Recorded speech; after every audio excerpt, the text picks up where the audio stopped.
আসসালামু আলাইকুম গাইস, কেমন আছেন আপনারা সবাই? আমার আম্মু আজকে বিরিয়ানি তৈরি করেছে। এই বিরিয়ানিটি কেমন তা কমেন্টে বলুন। এই বিরিয়ানিটি অনেক টেস্টি খেতে। এটি যদি আপনাদের ভালো লেগে থাকে একটি লাইক, শেয়ার এবং সাবস্ক্রাইব কমেন্ট করে দেবেন। আরও তৈরি করেছে ডিমের কোরমা, সালাদ এইসব।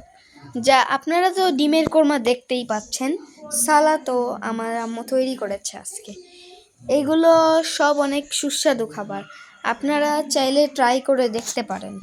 গাইজ, আপনারা এই ভিডিওটি এনজয় করেন, এটি কেমন তা আপনারা দেখেন।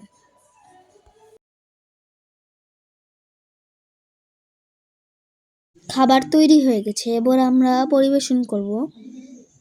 যদি এটি সুন্দর হয় তাহলে আপনারা একটি লাইক করে দিবেন অবশ্যই। আপনার এই মূল্যবান সময়টি দিয়ে আমাদের ভিডিওটি দেখার জন্য অনেক অনেক ধন্যবাদ। এরকম আরও চাইলেই কমেন্টে